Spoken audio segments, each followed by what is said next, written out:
कोई आदमी अपने बारे में जो सोचता है उसी से उसकी तकदीर तय होती है।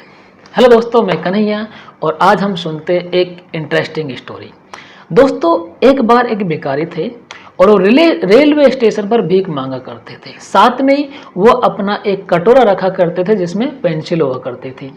दोस्तों, एक बार एक युवा बिजनेसमैन आए और युवा बिजनेसमैन ने उसके कटोरे में $1 डाला। $1 डालकर युवा बिजनेसमैन थोड़ी दूर चल दिए। थोड़ी दूर चलने के बाद में उसको दिमाग में कुछ आया और वापस उस भिखारी के पास में लौट कर आए।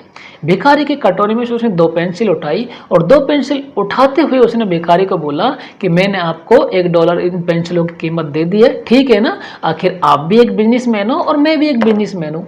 इतना कहकर वो बिजनेसमैन वहाँ से चल दिया। दोस्तों, उसके बाद में 6 महीने के बाद में वो बिजनेसमैन को एक पार्टी में जाना पड़ा।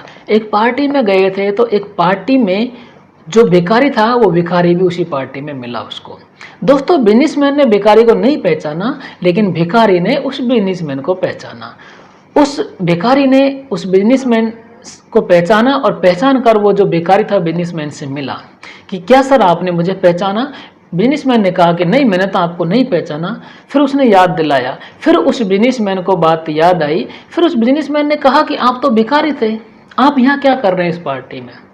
फिर दोस्तों, उस जो भिखारी था, भिखारी ने कहा कि हाँ, मैं भिखारी था और मैं अब इस पार्टी में अच्छे सूट बूट से और बिल्कुल मेरी जो ज़िंदगी है बिल्कुल बदल चुकी है, वो एक वर्ड के कारण कि आपने मुझे मेरा आत्मसम्मान लौटाया, आपने मुझे एहसास दिलाया, आपने उस दिन मेरे कटोरे में $1 डाले और उसके बदले में आपने पेंसिल उठाई और मुझसे कहा कि आखिर आप भी एक बिजनेसमैन हो और मैं भी एक बिजनेसमैन हूँ। इन शब्दों ने मुझे एहसास दिलाया, एहसास कराया कि मैं क्या हूँ और मैं क्यों भीख मांग रहा हूँ। दोस्तों, उस भिखारी की ज़िंदगी में क्या बदला? उस भिखारी की ज़िंदगी में बदलाव आया कि उसका आत्म जो सम्मान था, उसका आत्मसम्मान लौट कर आया।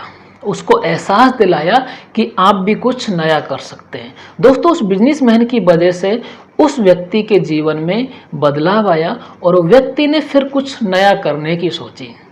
उसको एहसास हुआ कि मैं भी तो एक तरीके से एक व्यक्ति हूँ और मैं भी तो कुछ कर सकता हूँ। जैसे कि वो बिजनेसमैन है तो मैं भी तो एक, यानी कि एक, वो भी तो एक सेल्स का ही काम कर रहे थे। तो दोस्तों, इस तरीके से उस भिखारी का आत्मसम्मान लौटा और उसके बाद में उसने कुछ अच्छा काम करना चालू किया और वो बिल्कुल 6 महीने में एक अच्छे लेवल पे हो चुके थे। तो दोस्तों, अपने आत्मसम्मान को समझे और जब हमको हमारे आत्मसम्मान के बारे में हमको पता चलेगा तो हम कुछ अच्छा कर पाएंगे, हमको हमारी ताकत के बारे में पता चलेगा। तो दोस्तों, इस स्टोरी के माध्यम से मैं यही समझाना चाह रहा था और मुझे आशा है कि आपको स्टोरी बहुत पसंद आई होगी। तो थैंक यू सो मच।